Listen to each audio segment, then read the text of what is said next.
অবশেষে একমাত্র ছেলে নাহিয়ান সাদিককে বিয়ে করালেন বাংলা চলচ্চিত্রের কিংবদন্তি অভিনেত্রী শাবানা ও তার স্বামী ওয়াহিদ সাদিক।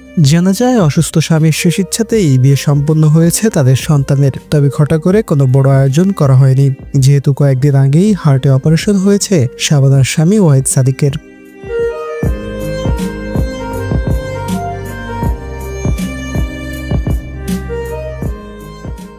জানা গেছে সুন্দরী নববধূর নাম জারিন ওয়ালিমা। তিনি যুক্তরাষ্ট্রের একটি বিশ্ববিদ্যালয়ে মাস্টার্সে পড়ছেন। তবে জারিন ওয়ালিমা বাংলাদেশি বংশোদ্ভূত কিনা তা জানা যায়নি। এমনও হতে পারে এই নববধূ মিডল ইস্টের কোনো মুসলিম দেশের মার্কিন নাগরিক। তবে তার পরিবার সম্বন্ধে কিছুই জানানো হয়নি।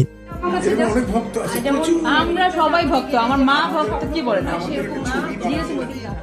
এদিকে শাবানার স্বামী ওয়াহিদ সাদিকের ভাগ্নি রায়হান জামান জানিয়েছেন, গত ৮ সেপ্টেম্বর দুই পরিবারের উপস্থিতিতে পারিবারিক পরিবেশে নাহিয়ান ও জারিনের এই বিয়ের আনুষ্ঠানিকতা সম্পন্ন হয়।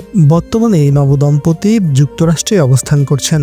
এদিকে নাহিয়ান সাদিকের এই বিয়ের খবরে চলচ্চিত্র অঙ্গনের অনেকেই শুভেচ্ছা ও শুভকামনা জানিয়েছেন এই নবদম্পতিকে। তবে শাবানার পরিবারে যখন এই বিয়ে নিয়ে আনন্দের জ্বর, তখনও শঙ্কা রয়ে গেছে তার অসুস্থ স্বামী ওয়াহিদ সাদিককে নিয়ে। কেননা কিছুদিন আগেই বড় ধরনের হার্ট অ্যাটাক হয়েছিল ওয়াহিদ সাদিকের, যার কারণে তাকে চিকিৎসা নিতে হয়েছে। বর্তমানে তিনি বাসায় বিশ্রামে রয়েছেন। আর এর মধ্যেই তিনি তার একমাত্র পুত্র সন্তানকে বিয়ে করিয়েছেন। এছাড়া অনেক আগেই তিনি তার বড় ও মেঝে মেয়ের বিয়ে করিয়েছিলেন। তারা দুজনেই বর্তমানে স্বামী সংসার নিয়ে যুক্তরাষ্ট্রে স্থায়ীভাবে বসবাস করছেন। তো ভিউয়ার্স, এই ছিল আজকের ভিডিও নিয়ে তোমাদের অভিমত কি জানিয়ে দাও কমেন্ট করে।